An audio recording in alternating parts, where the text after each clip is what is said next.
Hi folks, just wanted to introduce briefly this most recent banjo build, which was this mountain banjo, which I got inspired by the got inspired by the death of a tree in my front yard. We had a bur oak tree that that bit the dust a few years ago and had a really nice straight trunk, about 15 feet long when I cut it down, and I just threw it on my wood pile, and it's been laying there drying for the last couple of years, and I just thought it might be nice to try to get a neck out of that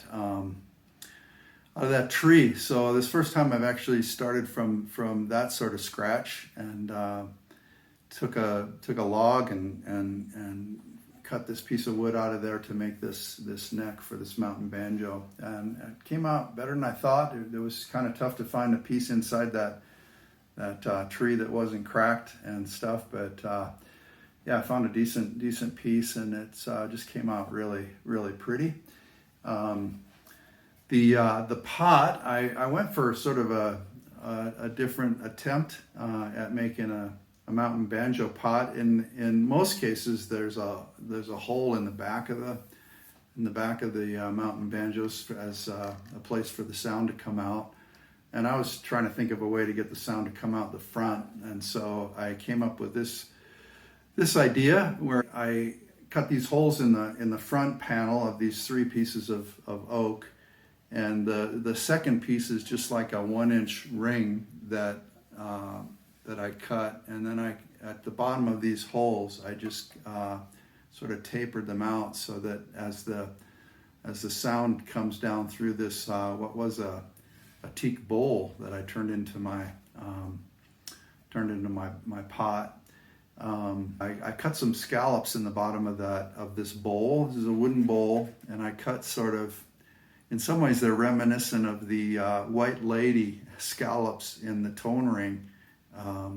So at the bottom of this wooden bowl, and those scallops line up with these holes so that the sound would come through the pot here. I was really pleased the way it came out, and the way it sounds. It's got a real crisp sound. Very small bowl that I used. It's only I think it's only maybe a 5.5-inch bowl, and I think I went with an 8.5-inch size for the pot, and then sort of use the typical approach, the three pieces of wood, and then the neck, which I carved and fashioned so I'd have enough angle on it to get reasonable action. And this is the first time I've done this is semi-fretted banjo. Down on the end, I just put flush frets using some Purple Heart that I had, and then I transitioned into thin banjo frets for the rest of the way.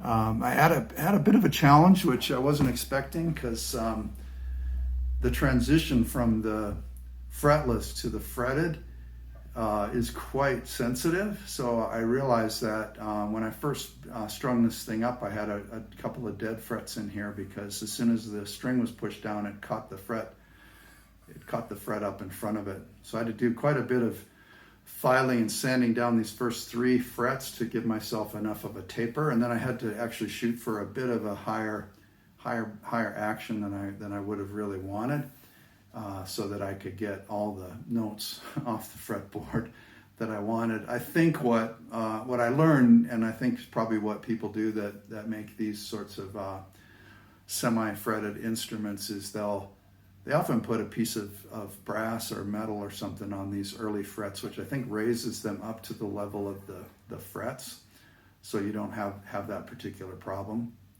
So the fretboard is slightly raised up, and by the time I figured out the problem, I didn't want to go to that trouble, and so I just sanded down these first three frets and raised my action a bit, and managed to get an instrument that sounded pretty decent. So just use violin tuners off Amazon this time to keep it simple, and Yeah, this time I've been sticking little coins in there, and I had this little coin from Ireland that has some pigs on it. It's a halfpenny coin from the 1940s or something, which I thought was kind of cool. So anyway, that is mountain banjo number 2. Thanks for watching.